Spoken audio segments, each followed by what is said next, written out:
dimensional thing. So the higher dimensional thing encodes realistic unification physics, and the lower dimensional thing also allows you to unpack or recover the higher dimensional information in the same way that people would view me as a flat two-dimensional thing. So the higher dimensional thing encodes realistic unification physics, and the lower dimensional thing also allows you to extrude me into 3 dimensions and interpret what they're seeing.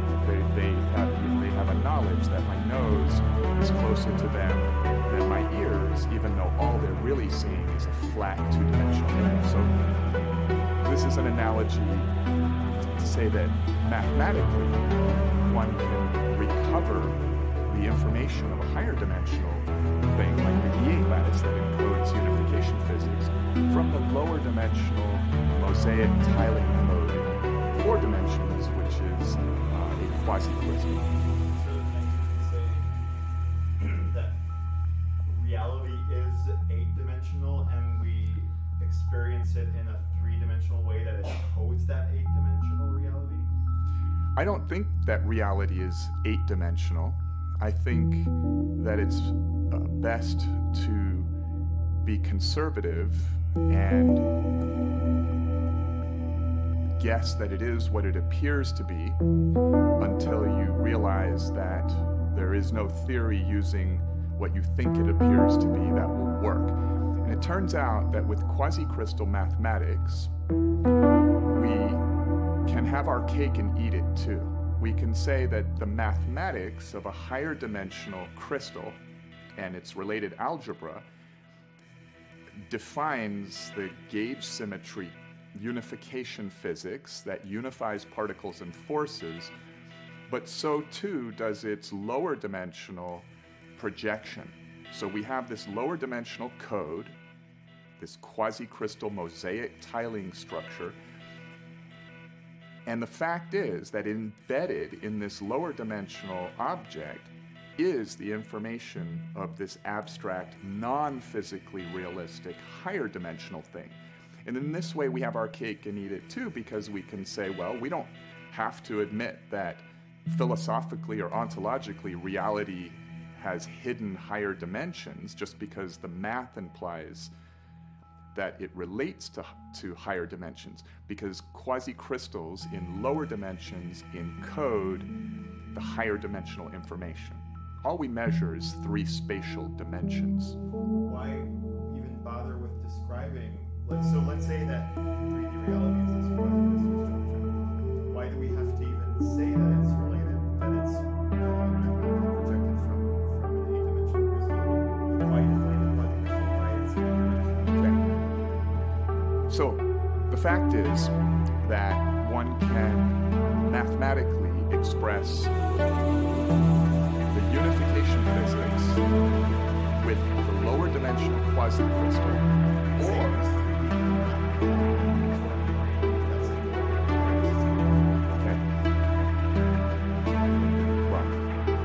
didn't get, yeah, okay, but you're going to have to eventually cut in, if this was a line of thought, you'd have to have cut in how we get from 40 to 3.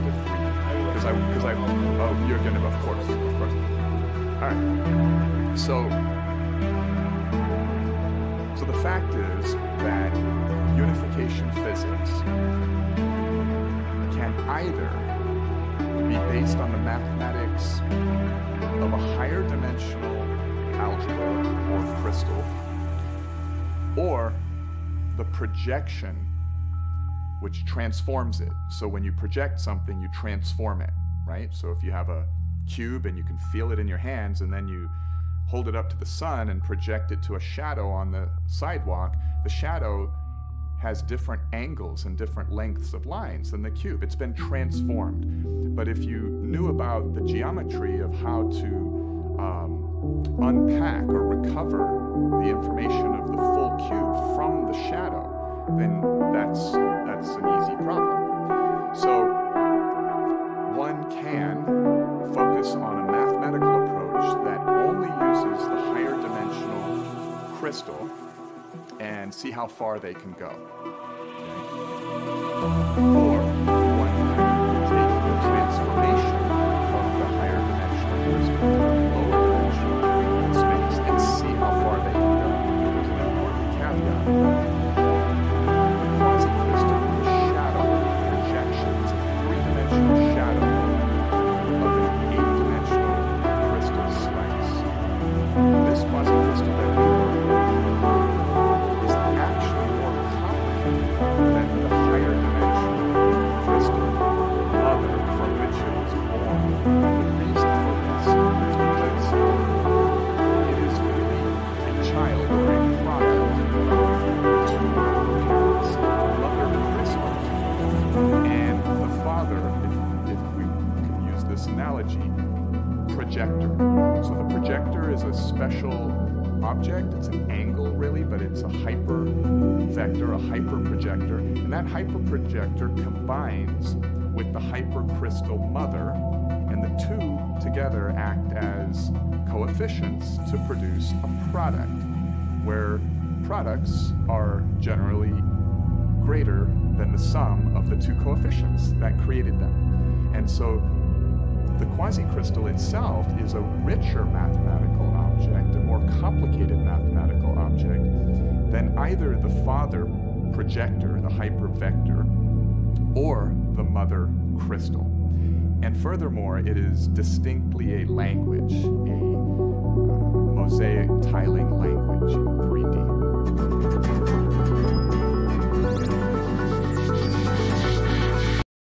Up what is commonly held in psychology and I think religion and certainly philosophy, and that is fear is our biggest enemy. In a sense, it was truly stated in your world that the only thing that you do, in fact, have to fear is the fear itself, because there is nothing, no thing inherent about any circumstance or situation that needs to create a negative result. Only the fear, the doubt, the belief in lack of self-empowerment generates the negative effect out of the circumstances that you then become fearful of, and in becoming fearful of the effects you generated with your belief to begin with, you may then reinforce that fear through the experiences you create. But the experiences you have in life, they do not create the belief to begin with. The belief within you creates the experience, which may then reinforce the belief and then recreate the experience and catch you up in that cycle that you call your catch-22. So simply, it takes an understanding that if belief creates the experience, once you change the belief, you will change the experience. And we guarantee 100% that is the effect that will occur. You can do it for yourselves and create the proof you need for yourselves to see that it will occur. What would be something any one of the viewers could do at home right now watching the show to really get in touch with perhaps what their highest mission is, their purpose, their destiny? What will make them happy? I am convinced that everyone has an optimal, even though we may not experience it, we have an optimal path. In a sense, yes. Now, this is a very simple idea and a very simple answer. For recognize what excites you with integrity the most in life itself is the sign and the signal that lets you know what it is in life you can do most easily and can most effortlessly support you in the doing of that thing. What you call excitement, strong desire, that frequency, that energy, that vibration in and of itself is your physical translation, your bodily translation of the vibratory energy that represents the path in life you chose to be. So when you follow what excites you the most, you are most harmoniously, synchronistically aligned with all levels of your consciousness. All you need to do to see the effect of following what excites you the most is to trust it. Yes. And in that creating what we want, what is it that blocks us from achieving that? I mean, there's a whole room full of dreams here. And but again, the idea, you have been taught it isn't that easy. You have been taught that if there is anything worth having in life, you must struggle, you must suffer in order to earn it in that way. As you have a saying upon your world, I believe it goes, no pain, no gain. If you believe in that, then you will not allow yourself to experience gain without the pain. You simply have not been taught to believe that you are the effortless creations of the infinite creator, and since you are made in the image of the infinite creator, all of your creations can be effortless too, because you are just as much a multidimensional creator as the infinite creator is. What about, quote, the American dream? We've heard a lot about that, and I think my opinion now, it's a personal opinion, that perhaps we've lost our focus. But if you think about what we've accomplished relative to other countries in the world and relative to other economies, using certainly material output as one measure, what is it that has happened that has diffused our focus? And is there, in fact, an American dream? Is there a collective dream as well as an individual Yes, dream? there is, and there are specific dreams within the collective dream, and all the individuals within any particular nation's dream are also truly valid dreams unto themselves, even though they may be, let us say, synchronized with a collective dream. But the diffusion that you may feel, that you may be experiencing, is simply, in a sense, a blending, a time of unlocking from past conceptions and a refocusing into new points of view, new attitudes, new directions, new approaches. In this way, this diffusing broadens your scope, broadens your horizon, broadens your perspectives, and gives you more opportunities to determine for yourselves that there may be more ways to get somewhere than you previously thought. You see, there is no one way to do anything. If there was only one way, there would only be one person. Look around. Your world is populated by billions of individuals, and each individual is a different way, a different idea, a different expression, a different path of the infinite creation and the overall collective dream, if you will. Now, each and every nation upon your world shares and holds an aspect of the collective dream, and different nations will represent certain ideas that other nations are not willing to play out or simply have not chosen to play out. That is why you now find your world growing and blending together, becoming, as you say, smaller and smaller every day, because now you are becoming one dream. Each and every individual in every nation, and each and every nation are gathering together and bringing with them the pieces of the collective total dream, so that you can all live the one dream of the total collective consciousness that all of you together on your world are. That is what will now begin to allow you to function as one world, and that functioning will allow you to function with other whole worlds and allow you to join what you may loosely term our association of worlds. It would almost seem that this particular technology that we're using right now, television, is a very good way to achieve that. There are many valuable tools of communication. Whatever works best for each and every one of you will be the tool you'll be attracted to and can be of best service in utilizing upon your planet. But there are many forms. They will become much more rapid, and you will begin to understand that you are linked mentally, emotionally, and that you can begin to exercise that level of communication as well as what you might typify to be your electronic media. How dependent is living one's dreams on, if you will, being in the moment? We always hear, be in the now, be here, be now, don't be yesterday, don't be tomorrow. How important is it to be here right now? In a sense, it is critical to the operation of the mechanism, for if you are, let us say, living in the past, if you will, living in the future, if you will, not living in the present, then all the things you could be attracting to you will not be able to find you, because the present is the only experiential time in which you actually exist. So if you are not focused in the present, then you will not be aware of all the opportunities that are in the present for you to act upon. You'll be looking elsewhere for everything else outside yourself, in the past, in the future. And all the time, right, as you say, under your nose are all the things you need, right within you, right here, right now. When we look at the concept of time, some people say time is sequential and linear, and then, of course, there's the argument, which I think is now becoming very popular, is that actually all time already exists. All events have already taken place. So rather than being in linear sequence, they've already all happened. It's just our perceptive understanding of them. Well, yes, in a sense, although your nomenclature that they have already happened is also a linear frame of reference, because they are all happening all the time, right now, simultaneously, forever. But the idea is that both are true. Linear time is from within the perspective of the physicalized universe as you understand it to be, and that is the way you see it. It helps you focus upon... We pay adequate sort of attention to what material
repeat that. So the pains and sadness, these things also, mental feeling.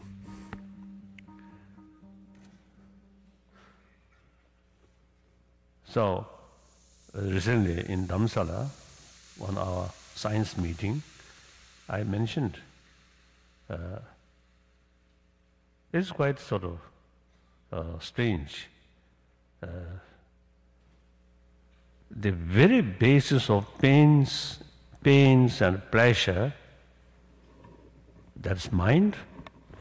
Now, we're much sort of eager to gain more because of the pleasure, more joyfulness, and we try as much as we can reduce pains. But the pains and pleasure itself is mental sort of States. mental states. But we neglect about what is mind.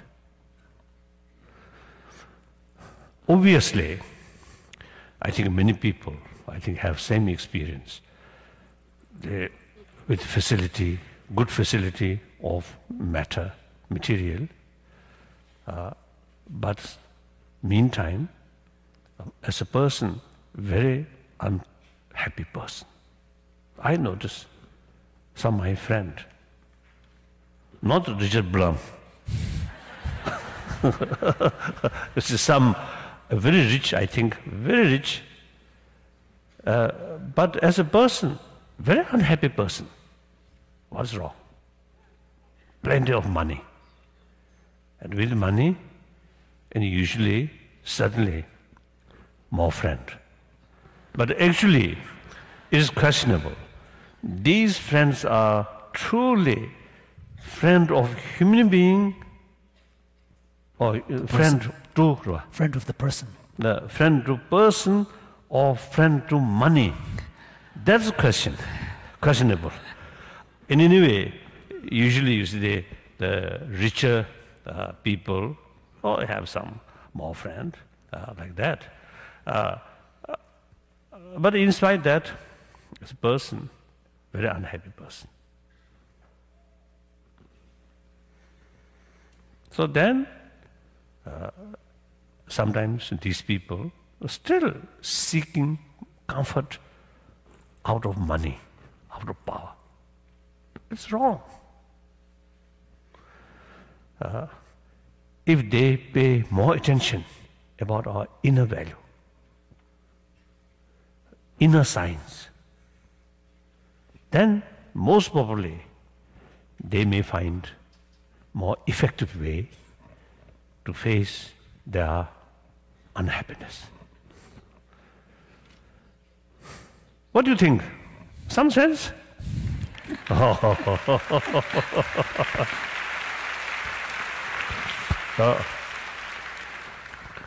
Thank you.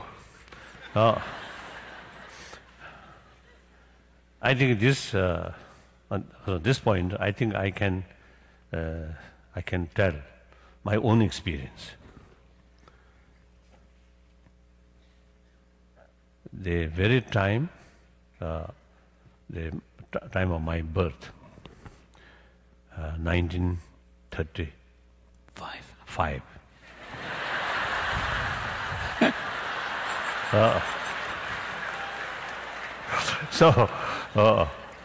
So at that time, about to start a Nazi sort of power in Europe, in Germany.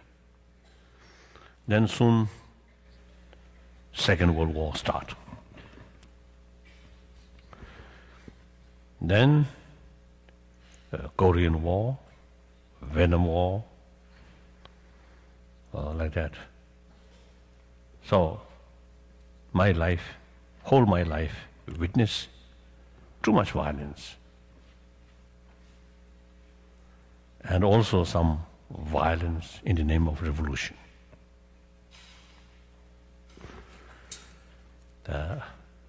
I think most cases fail to bring real happy world, healthy world. Still, a lot of fear, distrust, uncomfortable, uncertainty still there. So that quite clear. The material value failed to bring real healthy world. And the family level also, as Blum mentioned, since 79, quite often it's come here, and also Europe. So have what it takes. You don't need to put on that show. And you don't need to beat nature into submission. Why be hostile to nature? Because after all, you are a symptom of nature. You, as a human being, you grow out of this physical universe in just exactly the same way that an apple grows off an apple tree. So let's say the tree which grows apples is a tree which apples, using apple as a verb. And a world in which human beings arrive is a world that peoples. And so the existence of people is symptomatic of the kind of universe we live in. You, as a human being, you grow out of this physical universe in just exactly the same way that an apple grows off an apple tree. So let's say the tree which grows apples is a tree which apples, using apple as a verb. And a world in which human beings arrive is a world that peoples. And so the existence of people is symptomatic of the kind of universe we live in. Just as spots on somebody's skin are symptomatic of chickenpox. Just as hair on a head is symptomatic of what's going on in the organism. But we have been brought up by reason of our two great myths, the ceramic and the fully automatic, not to feel that we belong in the world. So our popular speech reflects it. We say, I came into this world. You didn't. You came out of it. We say, face facts. We talk about encounters with reality. As if it was a head-on meeting of completely alien agencies. And the average person has the sensation that he is a someone that exists inside a bag of skin. The center of consciousness, which looks out at this thing. What the hell's it going to do to me? See? I recognize you. You kind of look like me, and I've seen myself in a mirror. And you look like you might be people. So maybe you're intelligent. Maybe you can love too.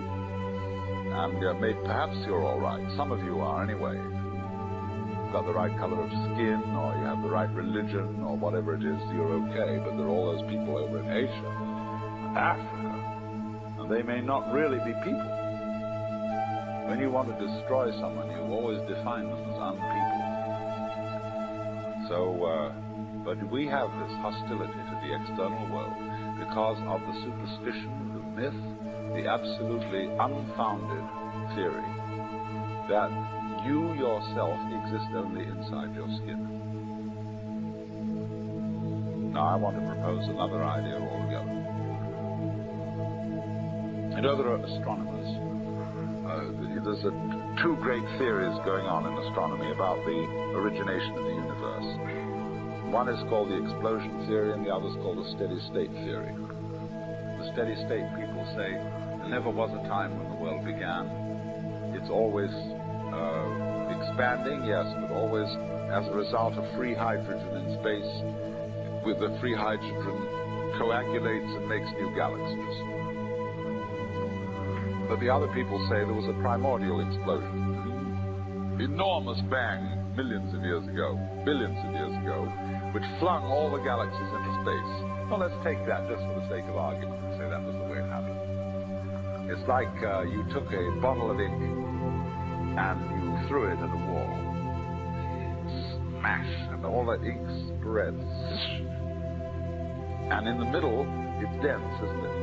And as it gets out on the edge, the little droplets are finer and finer and make more complicated patterns. See? So in the same way, there was a Big Bang in the beginning of things, and it spread. And you and I, sitting here in this room, as complicated human beings, are way, way out on the fringe of that bang. We're the complicated little patterns on the end of it. Very interesting. But so we define ourselves as being only that. If you think that you are only inside your skin, you define yourself as one very complicated little curlicue, way out on the edge of that explosion, way out in space and way out in time. Billions of years ago, you were a Big Bang. Now you're a complicated human being. And then we cut ourselves off, like this, and don't feel that we're still the Big Bang. But you are. Depends how you define yourself. You are actually, if this is the way things started, if there was a Big Bang in the beginning, you're not something that is a result of the Big Bang. You're not something that is a sort of puppet on the end of the process. You are still the process. You are the Big Bang, the original force of the universe coming on as whoever you are. See, when I meet you, I see not just what you define yourself as, Mr. So-and-so, Miss So-and-so, Mrs. So-and-so. I see every one of you as the primordial energy of the universe coming on at me in this particular way. I know I'm that too. But we've learned to define ourselves as separate from it. And so what I would call a kind of a basic problem we've got to go through first is to understand that there are no such things as things. That is to say, separate things or separate events. That is only a way of talking. If you can understand this, you're going to have no further problems. I once asked a group of high school children, what do you mean by a thing? And first of all, they gave me all sorts of synonyms. They said it's an object, which is simply another word for a thing. It doesn't tell you anything about what you mean by a thing. Finally, a very smart girl from Italy, who was in the group, said a thing is a noun.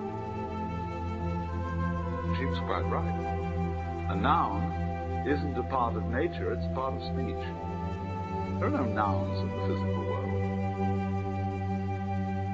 There are no separate things in the physical world either. See, the physical world is wiggly. It's something like this.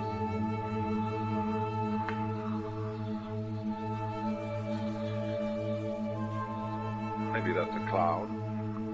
The clouds, mountains, trees, people are all wiggly.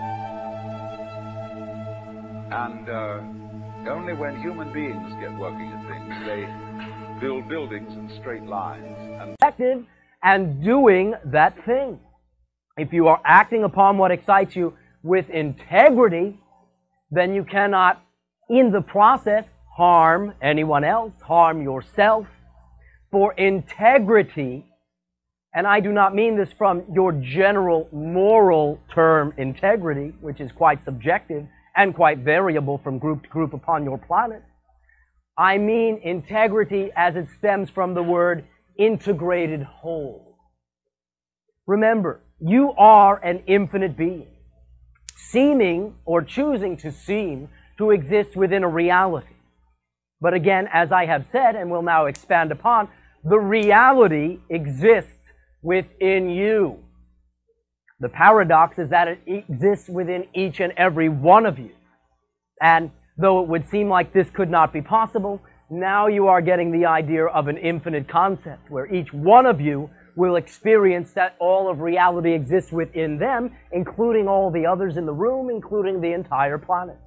But this seeming inconsistency, again, is more of an infinite concept. However, again, you can use it by understanding that the reality exists within you. you can understand that anything within the reality is part of one integrated whole.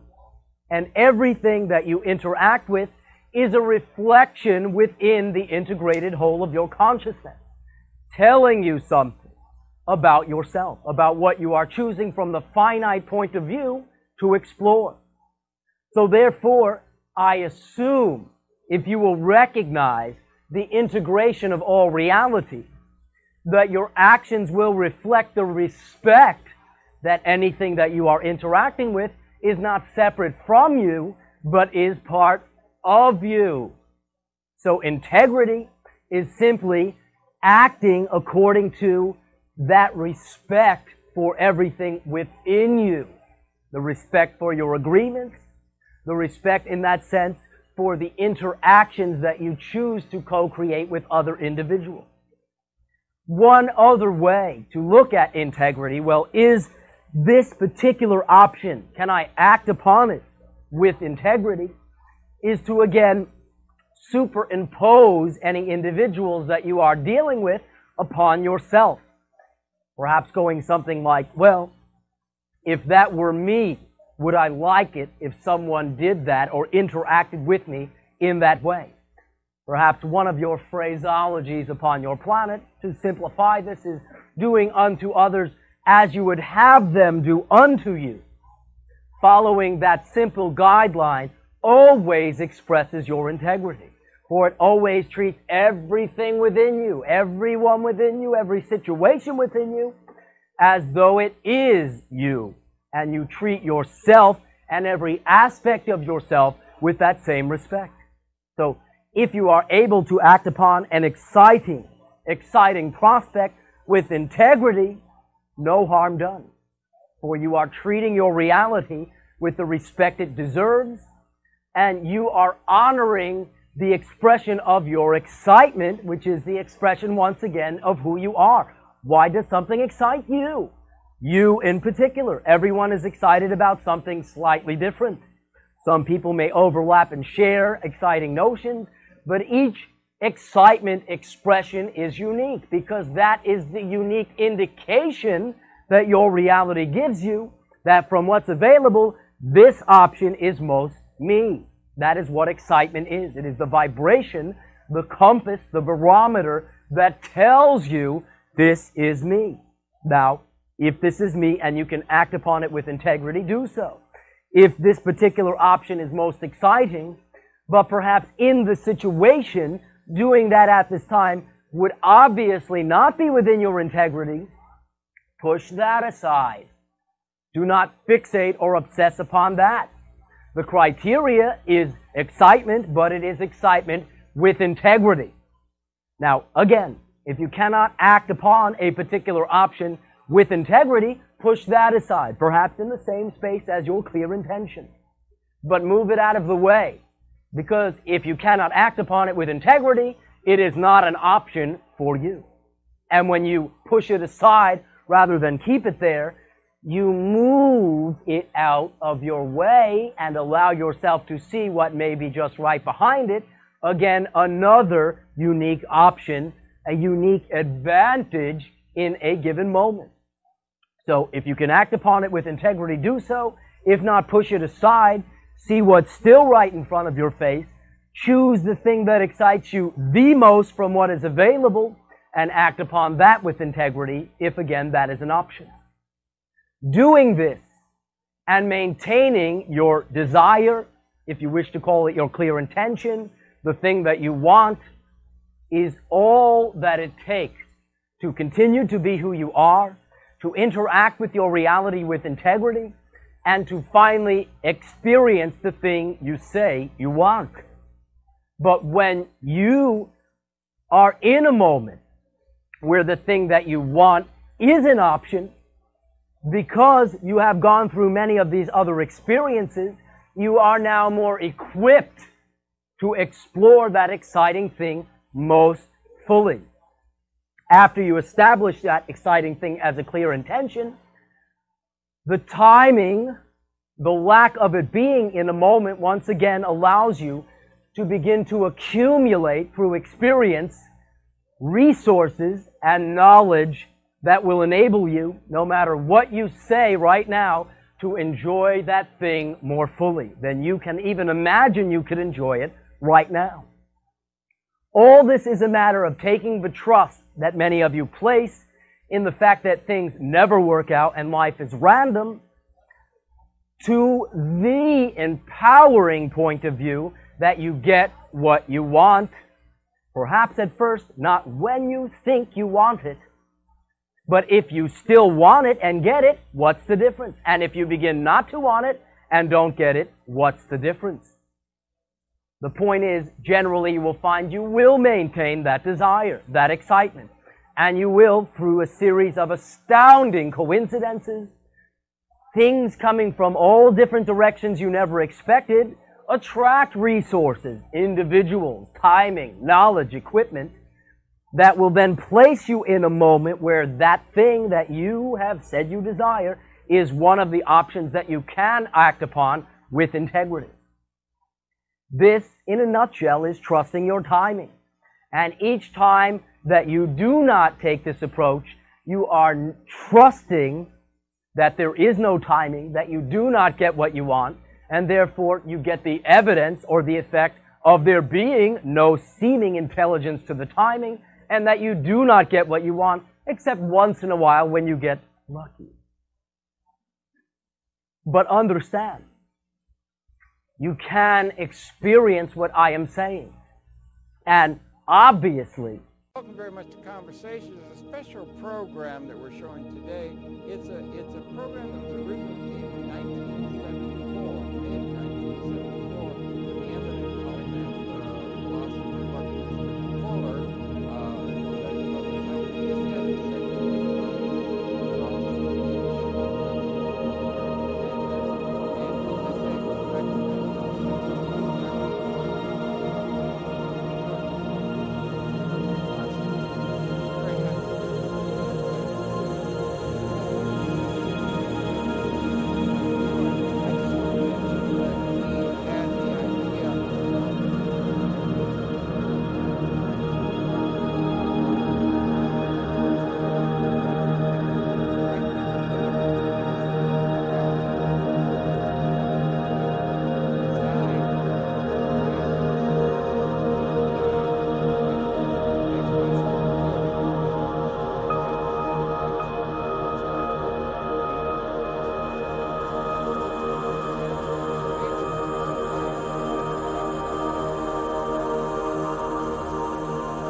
Dr. R. Buckminster Fuller. Dr. Fuller, I'd like to welcome you very, very much to Conversations and thank you for coming here to the program. May I thank you for your greeting and welcome. Also, let me know that I'm quite confident that if you find any significance or use at all, it's because I'm really a demonstration of an average healthy human being does have the way of faculties and resources. When individuals make up their mind to go along with other people,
you stop this spontaneous flowering of nature cold.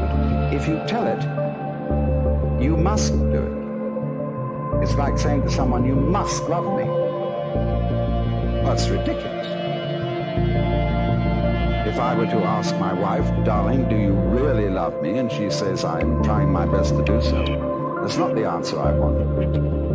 I want her to say, I can't help loving you. I love you so much, I could eat you. And that's what the plant feels in growing. It doesn't feel that it must grow. It's not under orders. It's not a military chain of command. It does this spontaneously. So that when you try to command the spontaneous process, you stop it. It's like saying to someone, now, be unself-conscious.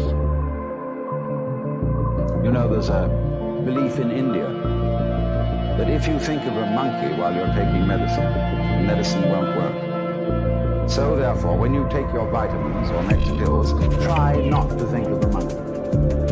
See? That will completely tie up the spontaneous process, and it won't work. So all the things that we say to our children, like, well, you must have a bowel movement after breakfast. Try, darling, to go to sleep. Stop pouting. Take that look off your face. Oh, you're blushing. Make you feel guilty about blushing. All those things are attempts to say this one thing. Darling, little child, you are required to do what will be acceptable only if you do it voluntarily. And everybody on this account is completely mixed up. Because we are trying to force genuine behavior. We all admire artists when we say they're unself-conscious. They seem so natural. They seem to dance or paint or talk or play the piano so effortlessly. Of course, a lot of work is gone into it.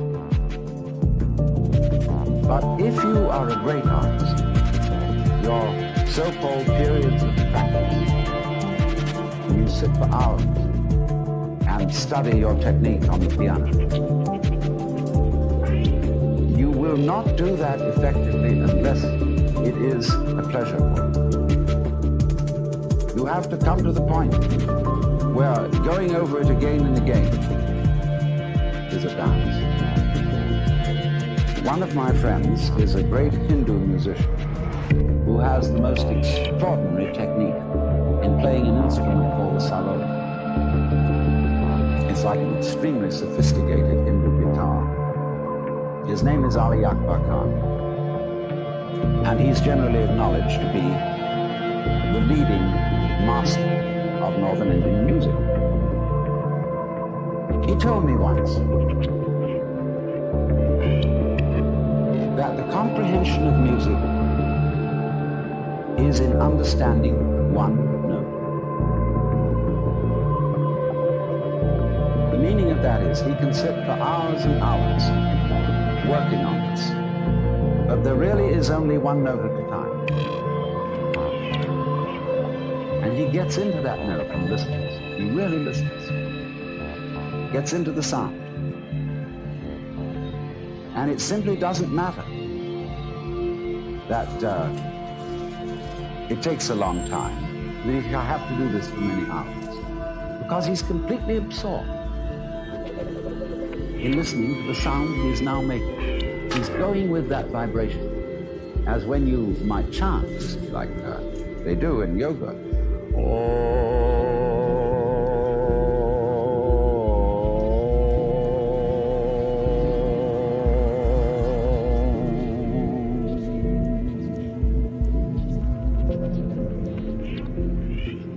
You can keep that up for hours. And what is it? See, this is the real secret of life. To be completely engaged with what you're doing in the here and now.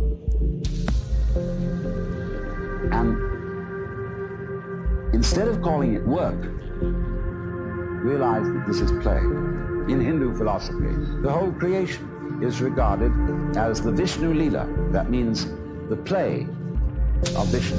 Leela means dance or play, and from it we get our word lilt. They also, in Hindu philosophy, call the world an illusion.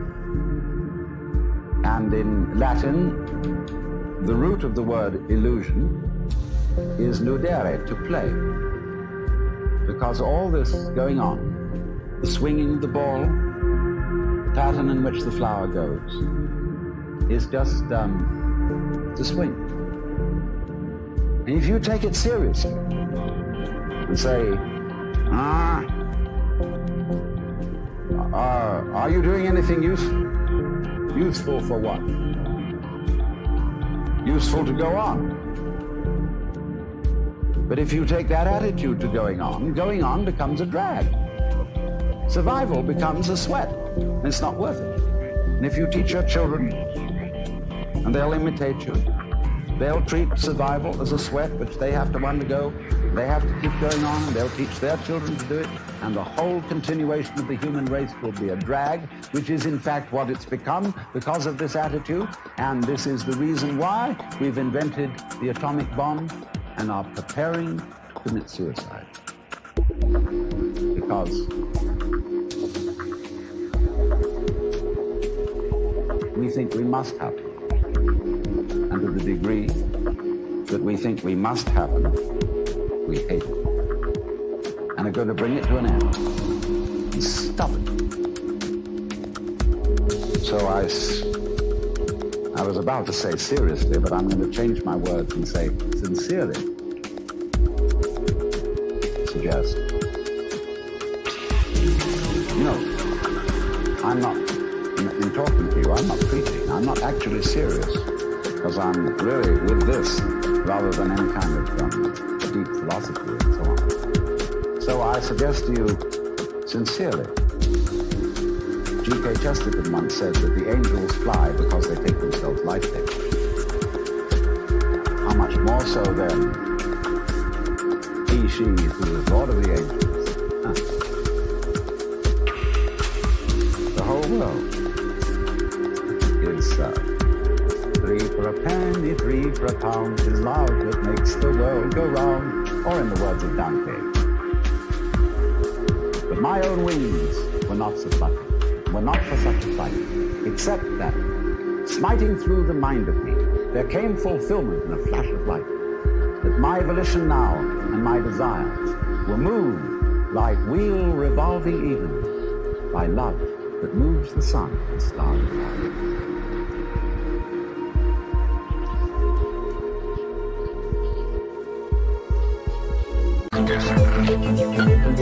What about forests? Nope.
not evergreens that live here. There. Let's just push in some. Push in some nice leaf shapes. When you use a big brush, you can do this very rapidly. Let's go on the other side. Some over here too. And you can do this with a 1-inch brush if you want to. It works just as well.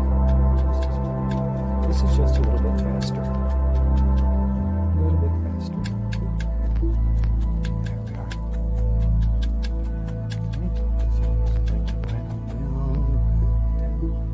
Now you have to start making big decisions. Okay, we'll just put it there. Let's push leaves there. Tell you what, let's get crazy. Okay. Maybe it just goes all the way across. In your room, anything that you want. If you want this shrubbery and bushes and trees to come all the way across, you do it. Do it. Right. I mean, we can just take a clean knife and just make an indication of little sticks and twigs just by scraping. Just follow them. We're going to cover most of those up. Put some of them,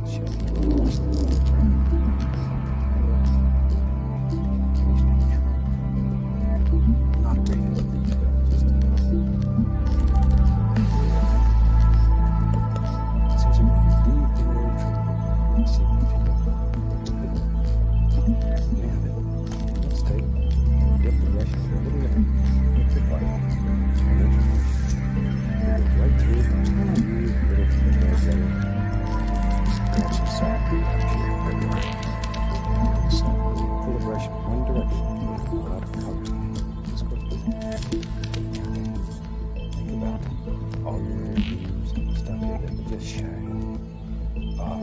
Sparkle out here in the sun. Look at this big thing. Make up little stories. Like the sun.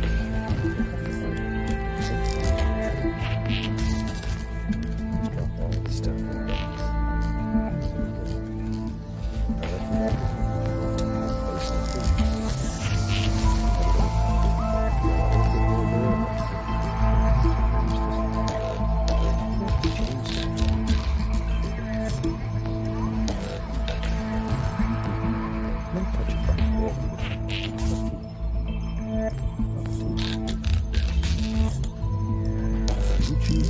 The time of year is this, the big tree.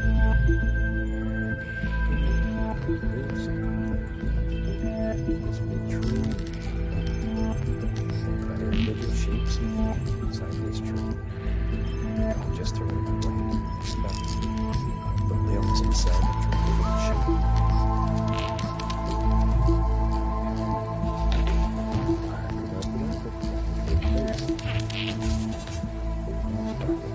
Let's have a bush right here. Flowers.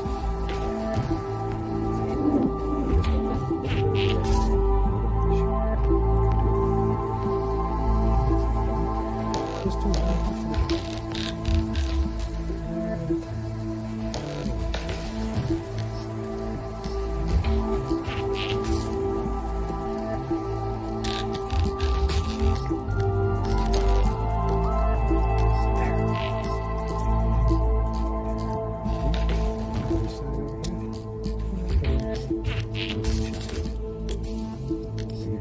Sideways. Push up.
also me.